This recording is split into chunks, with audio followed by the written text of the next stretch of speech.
Ya, silakan duduk ya. Hari ini saya bacakan Matius pasal 25 ayat 42 sampai 46. Tema yang diberikan oleh Sinode Gereja ialah gereja yang menerima dan memberi, ya. Jadi gereja yang menerima dan memberi. Baik, saya bacakan mulai ayat 42, demikian firman Tuhan. Sebab ketika aku lapar, kamu tidak memberi aku makan.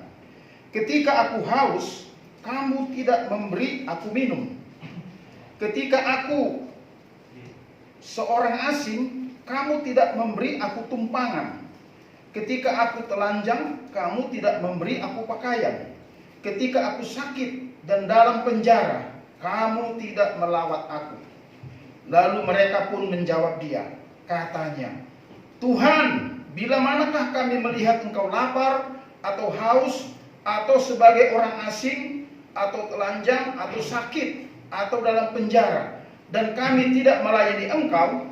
Maka ia akan menjawab mereka, Aku berkata kepadamu, sesungguhnya segala sesuatu yang tidak kamu lakukan untuk salah seorang dari yang paling hina ini, kamu tidak melakukannya juga untuk aku. Dan mereka ini akan masuk ke tempat siksaan yang kekal, tetapi orang benar ke dalam hidup yang kekal. Amin. Berbahagialah kita yang membaca firman Tuhan, merenungkan dan melakukannya, baik Bapak Ibu Saudara yang ada di gereja maupun yang ada di rumah yang mendengarkan firman Tuhan yang ikut beribadah hari ini. Jadi tema kita gereja yang menerima dan gereja yang memberi, ya. Nah, Bapak Ibu Saudara yang kekasih dalam Tuhan Yesus, konteks pasal 25 Matius ini dimulai dari apa? Ya, mulai dari Tuhan memberi talenta, ya. Ada yang diberi 5 talenta, 2 talenta, 1 talenta. Nah, yang 5 dan 2 ini melipat gandakan talentanya, sementara yang 1 itu disimpan. Ini konteksnya, ya. Lalu yang berikut 5 gadis bijaksana dan 5 gadis yang bodoh. Ini konteksnya sebelum kita mempelajari ini. Lalu dikatakan di dalam ayat-ayat sebelumnya, ini tentang apa? Penghakiman terakhir, ya. Itu dia, menarik, ya. Jadi kalau di sini the Son of Man will judge the nation. Jadi semua bangsa-bangsa. Jadi tidak benar perkataan orang bahwa Yesus itu hanya diutus kepada orang Israel, tapi semua bangsa-bangsa di muka bumi ini, amin. Nah, itu harus di counter, ya. Para apologetika dari pihak sana yang kita nggak mengerti. Nah, Bapak Ibu Saudara kekasih, di muka bumi ini baik sekarang sampai nanti akhir zaman, ada 2 jenis manusia. Kalau di sini dikatakan apa? Tuhan menggambarkannya ada domba dan kambing. Ini menarik, ya. Jadi yang di sebelah kanan itu domba, sebelah kiri kambing. Ini dia, ya. Dan hanya 2 tujuan akhir manusia. Apa itu? Surga dan neraka. Gak bisa kita pilih. Ah, Pak Pendeta, saya tidak mau ke surga, saya tidak mau ke neraka, saya mau di kota wisata aja. Gak bisa. Begitu kita dipanggil Tuhan, ya, waktu Tuhan memanggil kita hanya 2 tempatnya, surga dan neraka. Istilahnya ada reward, ada punishment. Jadi ada hadiah, ada hukuman. Nah, itu Bapak Ibu Saudara kita pilih ketika kita hidup. Kalau sudah mati nggak bisa pilih lagi, Bapak Ibu. Nah, ini menarik, ya. Nah, dari ayat-ayat yang kita baca tadi, gereja yang menerima dan gereja yang memberi itu, ada beberapa poin di situ, ya. Kita pelajari dulu firman Tuhan. Yang pertama ayat 42. Itu ketika Yesus lapar dan haus. Ini sangat menarik, dikatakan epeinasa gar kaiu edokate moi pagein, ya. Edipsesa kaiu epotisate, ya. Kalau New King James Version katakan, for I was hungry and you gave me no food. I was thirsty and you gave me no drink. Apa maksudnya? Yesus menggambarkan dirinya sama dengan jemaatnya yang percaya kepada Dia, yang lapar dan haus. Ini menarik ya. Jadi kalau ada jemaat yang lapar dan haus, Yesus menyatakan diri yang sama, yang perlu ditolong, dibantu. Itu maksudnya. Ya, itu yang pertama. Ketika Yesus lapar dan haus, ini menarik nanti karena Dia menggambarkan dirinya. Yang kedua, ketika Yesus menjadi orang asing, telanjang, sakit, dan dalam penjara. Ya, kata senos emen kaio sune gagete me gumnos kaio perie balete me. Lalu apa? Astenes kai en pulake kaio epeske pesaste me. I was a stranger and you didn't take me in, naked and you didn't clothe me, sick and in prison and you didn't visit me. Apa maksudnya? Ketika aku, ya, orang asing katanya. Jadi dia menggambarkan dirinya orang asing yang tidak punya rumah, tidak punya tempat. Dan kamu tidak memberikan aku tumpangan, itu kira-kira ya. Tidak diterima. Ada banyak orang tidak diterima di gereja. Apalagi umpamanya dia, bukan jemaat kita, lain aliran. Ini contohnya ya. Kemudian apa? Ketika aku telanjang katanya. Ini menarik ini. Tidak punya pakaian. Jadi ada banyak orang tidak mau datang ke gereja, Bapak Ibu Saudara, karena tidak punya pakaian, tidak punya sepatu, tidak punya sarana untuk dipakai. Kamu tidak memberi aku pakaian katanya. Ya. Lalu apa? Ketika aku sakit, ya, dan dalam penjara. Inilah yang Gemi lakukan, Sinode juga dengan teman-teman tim. Kami ada pelayanan di penjara, di rumah sakit. Ya, kalau saya itu terutama di Salemba, Cipinang dengan Ibu Tres, Abednego, ya, Kak Meti. Nah, itu kita terus. Kadang-kadang kita juga via Zoom dari rumah. Mereka minta dari Cipinang, Pak Sihar, buat dari rumah. Ya, kita komunikasi, ya. Jadi dikatakan ketika aku sakit. Jadi ada banyak orang sakit, tetapi kita tidak mengunjunginya, ya, di penjara, tidak ada terbeban. Ini menarik ya, itu dia. Lalu ada pertanyaan gereja, ya. Lord, when did we see you hungry or thirsty or a stranger or naked or sick or in prison and didn't minister to you? Kapan itu Tuhan katanya ya? Kapan ketika kau itu? Lalu jawab Tuhan Yesus, assuredly I say to you, inasmuch as you didn't do it to one of the least of this, you didn't do it to me. Artinya apa? Kalau kau tidak melakukan kepada hambaku yang paling hina ini, orang-orang hina ini, kamu tidak melakukannya untuk aku. Ini menarik ya. Jadi itu yang ketiga, ada pertanyaan gereja, ada juga jawaban Tuhan Yesus. Ya. Nah, di sini kita mau belajar dari firman Tuhan, dimulai dari kata gereja. Apa makna gereja? Ya. Gereja itu dari bahasa ekkaleo, ya. Artinya apa? Orang-orang yang dipanggil dari dalam kegelapan supaya masuk ke dalam terangnya yang ajaib. Jadi gereja itu bukan hanya gedung, Bapak Ibu. Gereja itu baik Allah yang dipanggil keluar dari kegelapan supaya masuk ke dalam terang yang ajaib. Itu dia ya. Itu arti gereja. Bapak Ibu Saudara dan saya termasuk yang di rumah, engkaulah sesungguhnya gereja. Amin. Itu dia. Jadi bukan hanya satu gedung, tetapi gereja juga wajib melakukannya. Mengapa demikian pertanyaannya? Karena gereja, saudara dan saya, telah lebih dulu menerima kasih Kristus. Ya, bukan hanya fisikal, bukan hanya jasmani, juga rohani, tubuh, jiwa, rohnya diserahkan di kayu salib. Amin. Saudara dan saya telah menerima itu. Itu lebih mahal daripada apapun yang saudara miliki dan saya. Amin. Nah, rupanya Tuhan mau apa yang kita punya ini disalurkan. Kita diberkati supaya menjadi saluran berkat, Bapak Ibu. Saya nggak tahu, wah Pak, tapi saya kan nggak punya gaji, nggak punya apa-apa. Bisa saja dengan tenagamu menolong orang. Amin. Nggak usah harus dengan uang, ya. Jadi uang bukan segala-galanya. Dengan kau datang melayani di sini, menyiapkan alat apa, itu juga sudah menjadi saluran berkat. Amin. Sudah memberi. Jadi apa yang kau terima, apa aja, tenaga, pikiran, singa, liturgos segala macam, pengkhotbah. Bukan berarti pengkhotbah itu lebih hebat. Semua dengan saudara datang kemari itu juga sudah memberi diri untuk Tuhan. Amin. Menyembah Tuhan, memuliakan Tuhan. Ya. Jadi firman Tuhan hari ini sangat jelas. Waduh, saya baca ini luar biasa ya. Kata ini epeinasa ini, ya.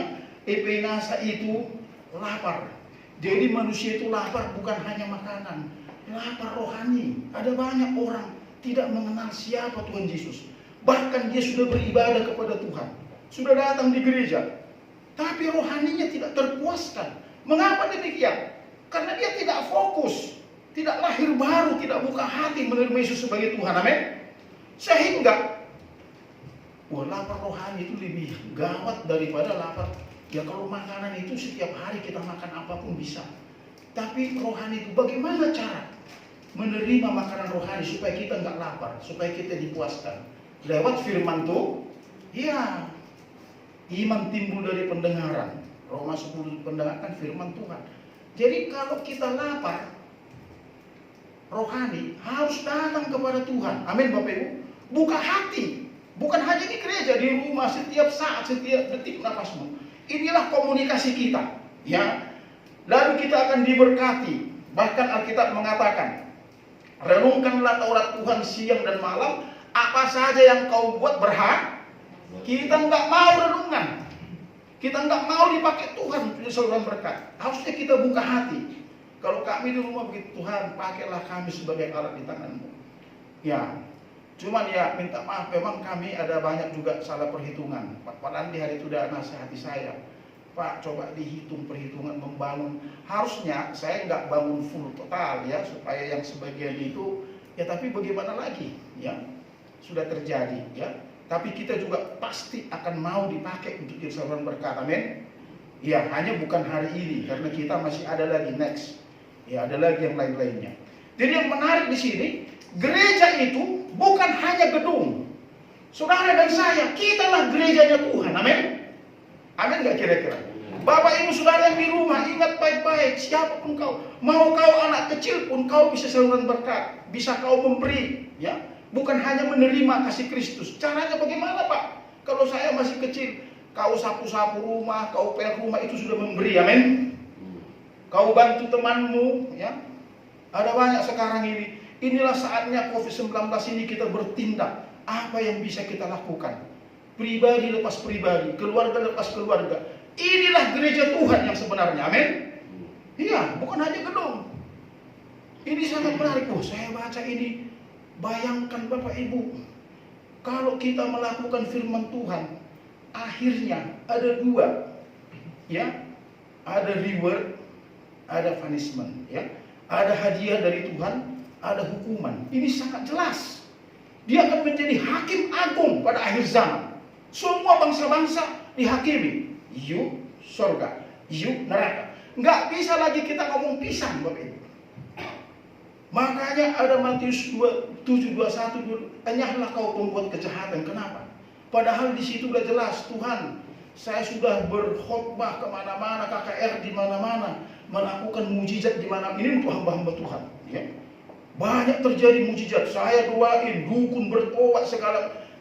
Tapi ketika kita tidak mau memberi apa yang kita punya, ya, tidak menyalurkan apa yang kita punya, Tuhan bilang, enyahlah kau pembuat kejahatan. Aku tidak kenal kau. Disitulah kita menangis, sudah nggak bisa lagi. Karena sudah di alam sana. Tapi lagi hidup, kita harus lakukan firman Tuhan. Apa yang kita bisa buat? Untuk gereja, untuk pelayanan, untuk misi, untuk segala macam. Aku berpikir, waduh iya ya harusnya. Ya, Ketua Sinode udah ingatkan saya, kami sudah sama-sama ke rumah.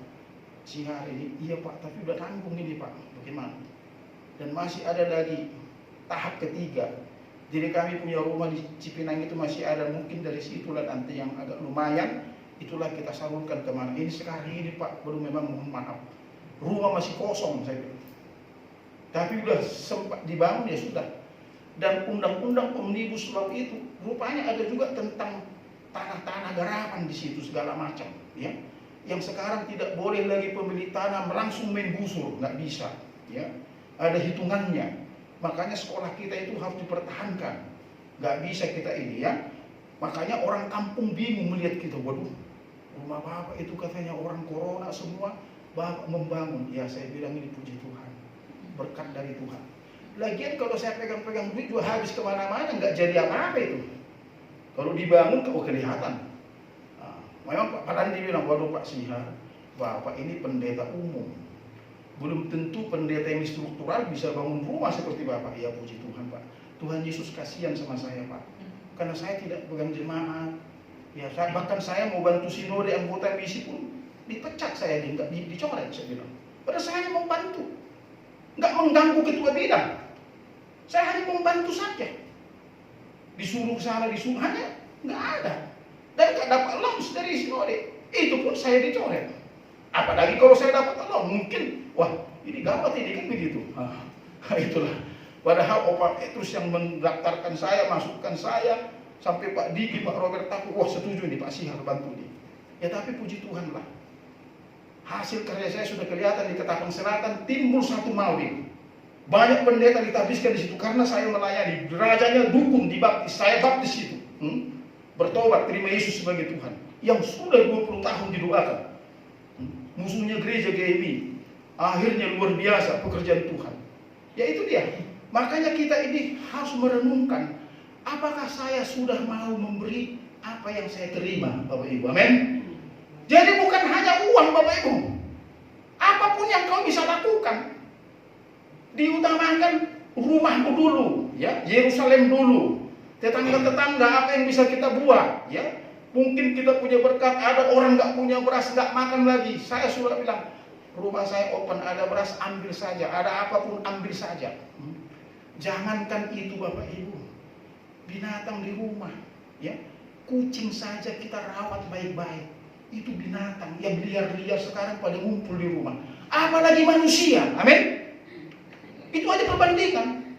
Dulu kami punya sikol itu, ya, anjing kesayangan kami dari Galian. Sakit dia kami bawa ke dokter hewan. Sekali suntik 160.000. Ya. Lalu ketika udah parah, udah 3 kali suntik obat. Kemudian dia parah, saya bilang bagaimana ini dok, dokter hewan ini. Wah ini harus dioperasi Pak, biayanya berapa? 1,5 juta. Terus kemungkinannya bagaimana?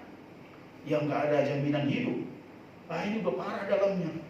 Datang anak saya si Tara Mistri, dia bilang nggak usah Pak, kita doa saja lah. Kami berdoa, dia mau mati itu di pangkuan saya, dia lihat saya ini. Dalam hatiku banyak orang kudoakan sembuh Tuhan, tolonglah. Kalau boleh sikol ini, anjing ini sembuh.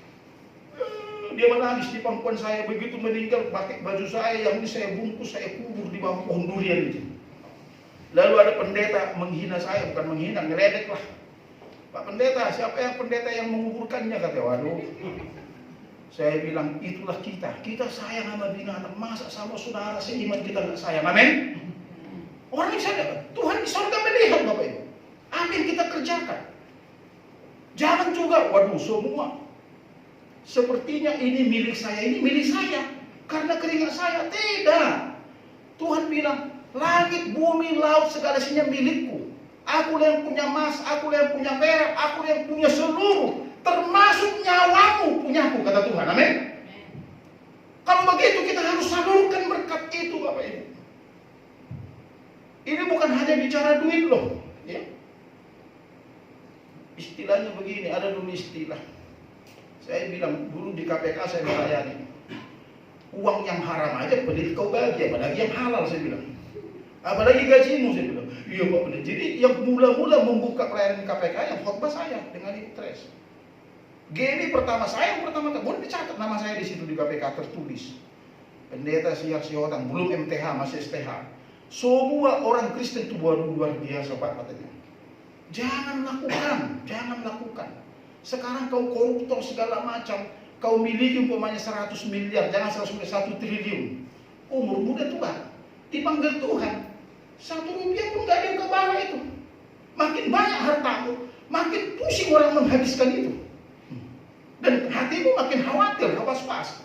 Umpamanya kau taruh mobil di luar sana di gereja, pikiranmu tidak fokus kepada Tuhan. Ada nggak yang curi mobil saya itu? Ya mah, otakku di situ. Karena Tuhan bilang di mana hartamu berada, di situ hatimu berada. Kalau begitu apa yang kita lakukan? Bagaimana cara gereja Ekaleo ini memberi? Mulai hari ini buka hatimu, renungkan firman Tuhan. Apakah semua yang ada padaku termasuk napasku ini milikku sendiri atau milik Tuhan? Amin. Kalau kau menyadari itu milik Tuhan, salurkan berkatmu. Ini ke gereja pun pelit kali, apalagi ke orang-orang yang susah di luar sana. Padahal Tuhan mengatakan apa? Kasihilah sesama manusia seperti dirimu sendiri. Itu perintah yang sangat jelas. Wah, kalau kita enggak, kasihilah Tuhan Allah, pokoknya saya ibadah aja ke gereja. Manusia enggak. Kata Tuhan, enyahlah kau membuat kejahatan. Karena bagaimana kau mungkin mengasihi aku, Tuhan Allah, kata Tuhan. Aku tidak pernah kau lihat. Sementara umatku yang kau lihat, kau tidak kasihi. Bohong itu kau mengasihi aku, kata Tuhan. Ya. Bullshit. Ya. Jadi kalau kau bilang kau mengasihi Tuhan, kau mau beribadah kepada Tuhan, harusnya yang kelihatan dulu, amin. Ya, baru yang nggak kelihatan. Itu tahapannya. Ya kita nggak pernah melihat Tuhan. Aku mengasihi engkau Yesus dengan Tuhan bilang bohong. Orang tuamu aja nggak kau sayang, istrimu nggak kau sayang, anak-anakmu nggak kau sayang, kau tidak bertanggung jawab. Suamimu nggak kau sayang, mertuamu nggak kau sayang, adik-adikmu, abang-abangmu kau nggak peduli. Udah mau mati pun kau biarkan. Nanti udah mati rame-rame kita kubur. Lagi hidup kau nggak mau tolong. Halo? Harusnya lagi hidup. Makanya lagu Batak saya senang. Ada kata-kata begini. Ibu itu bilang, lagi hiduplah aku, anakku, kau urus aku. Kalau udah mati nggak ada gunanya. Kau kasih pun emas 1 ton di kuburanku nggak ada gunanya itu. Amin. Lagi aku hidup, anakku, tolong saya, kunjungi saya, lihat saya. Aku nggak punya baju nih, nggak punya selimut nih, kedinginan tidur. Kita nggak peduli. Ini dia. Ini sangat menarik dibahas di Bapak Ibu, dan saya akan share juga kemana-mana karena saya suka kirim firman Tuhan. Maka saya minta supaya direkam, nanti saya kirim. Ini luar biasa. Gereja itu bukan hanya gedung, Bapak Ibu, amin. Saudara dan saya, inilah gereja Tuhan, inilah bait Allah. Nah, Tuhan mau kita menyalurkan. Saudara diberkati untuk jadi saluran berkat. Itu intinya hari ini, amin. Tidak ada yang lain.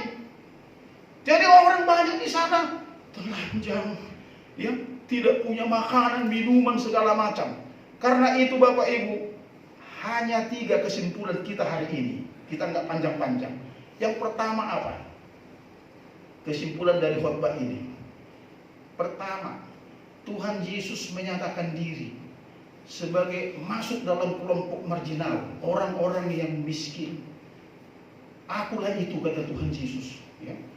Jadi gereja punya kewajiban, kita menyalurkan berkat. Saudara dan saya punya kewajiban. Siapa kira-kira yang bisa kita tolong hari ini? Jadi pulang dari sini, ada tindakan, ada action. Jangan hanya dengar, lalu kau tidur. Gak enak Pak, si hari itu nyindir saya, Pak Pendeta itu kan begitu. Enggak menyindir, ini firman Tuhan. Kenapa saya katakan itu? Ada 2, hadiah atau hukuman. Akibatnya, kalau kau tidak melakukan. Apa itu? Kalau kau tidak melakukan, masuk neraka kau, kata Tuhan. Ini kasarnya. Kalau kau lakukan apa yang kuperintahkan, kau masuk surga. Amin. Tujuan utama manusia hidup hanya surga. Komunis sekalipun, ateis, segala suku apapun, agama apa, tidak mau orang itu masuk neraka. Kalau kau tanya, Bapak, Ibu, Saudara, kalau kau mati kemana? Saya ke surga dong. Yakin ke surga? Bagaimana cara kau ke surga? Dengan perbuatan saya berbuat baik. Nah, orang saudara-saudara kita, kaum kedar baik itu, dia kenapa dia banyak menolong orang? Orang Kristen kenapa banyak tidak menolong orang? Dimulai dari saudara-saudara saya. Ini benar nih, supaya saudara saya dengar. Tidak pernah. 1 Yohanes 3:15, kalau kau tidak mengasihi saudaramu sama dengan pembunuh. Kau tahu pembunuh tidak dapat bagian dalam kerajaan surga. Ini Alkitab sangat jelas. Jadi kalau kau tidak mengasihi saudara, mulai hari ini Tuhan memberikan cap kepada kita pembunuh. Amin. Harus mengasihi, nggak ada jalan lain, no way. Kalau kau baik, iya. Jadi kita semua mengklaim, semua agama mengklaim masuk surga. Tapi coba kita uji. Surga itu hanya lewat Tuhan Yesus. Yohanes 14 ayat 6 kan? Tidak ada seorang pun yang datang kepada Bapa ke surga kalau tidak lewat aku. Nah, tugas kita memberitakan ini kepada semua orang. Amin. Menyalurkan apa yang kita terima. Jadi bukan hanya kau yang menerima surga itu, Tuhan mau siapapun mulai dari rumahmu, tetanggamu mendengar suara Tuhan itu. Amin. Itulah yang dimaksud gereja yang memberi dan menerima. Amin. Nah, akibatnya dua itu. As you like, terserah kau mau pilih yang mana. Kau mau melakukan, menyalurkan atau tidak. Kalau kau menyalurkan mulai hari ini, kita nggak tahu umur kita, who knows, kapan kita dipanggil Tuhan, apalagi dalam COVID-19 ini. Ya, tiba-tiba, selesai. Kita belum sempat lakukan firman Tuhan, amin. Loh iya banyak. Karena ada OTG, orang tanpa gejala, tiba-tiba mati. Belum sempat, Pak Pendeta Sihan sudah berkhotbah begini, saya belum sempat lakukan. Jadi Bapak Ibu Saudara yang di rumah, dimanapun saudara, termasuk yang di sini khususnya, ya, anak-anakku, keluargaku, dengar baik-baik. Tuhan mau kau menyalurkan apa yang telah kau terima dari Tuhan, amin. Beri, ya. Jangan hanya menerima, jangan seperti padang gurun. Hujan turun nggak menguap lagi. Ada banyak keluarga begitu. Udah masuk ke istri ini, masuk boleh, keluar nggak boleh. Numpuk terus. Bahaya coy. Luar biasa. Jadi hari ini firman Tuhan ini aku sangat diberkati Bapak Ibu. Aku diberi, jadi aku diberkati dulu. Langsung berpikir, wah luar biasa Tuhan Yesus begitu baik. Tuhan ingatkan saya lagi. Ketika kau punya sesuatu, salurkan Pak Sihar. Bukan hanya rohani, bukan hanya firman Tuhan, juga jasmani. Apa saja yang kita bisa, kita tolong orang lain. Amin. Amin. Kita berdiri. Haleluya. Haleluya. Terima kasih Bapak. Hamba terbatas menyampaikan kebenaran firman-Mu. Tapi aku mau semua orang, jemaat GMI Agape, juga orang di luar sana yang bisa mendengar suara Tuhan ini, khusus kepada kami yang di dalam gereja ini. Tolong Bapak, terjemahkan firman Tuhan ini. Aku tidak mampu, tidak punya kuasa. Hanya Engkau Bapak, hanya Engkau ya Roh Kudus di dalam nama Tuhan Yesus yang bisa memberi pencerahan, memeteraikan firman-Mu dalam roh hati kami, supaya ketika kami keluar dari tempat ini nanti, kami melakukannya. Karena kami tidak tahu kapan umur kami dipanggil Tuhan, ya. Tidak ada jaminan yang tua lebih dulu mati, yang muda juga bisa dipanggil Tuhan anytime. Karena itu Bapak, meteraikan firman-Mu dalam roh hati kami, apa yang kami bisa buat, terutama seisi rumah kami, gereja kami, sesama jemaat kami, juga tetangga, orang lain, bahkan bangsa dan negara kami, justru sampai ke dunia. Terima kasih gereja kami mengutus misionari-misionari. Bapak ampuni hamba kalau belum sempat melakukan apapun untuk para misionari. Tapi aku dalam nama Tuhan Yesus, ketika kami nanti memperoleh sesuatu, kami percaya Tuhan akan pakai kami seperti firman-Mu hari ini, menyalurkan apa yang sudah kami terima. Terima kasih Bapak, berkati seluruh jemaat-Mu yang mendengar suara Tuhan hari ini. Dalam nama Tuhan Yesus Kristus, firman yang hidup, kami bersyukur. Haleluya, semua yang percaya sama-sama katakan amin. Silakan duduk.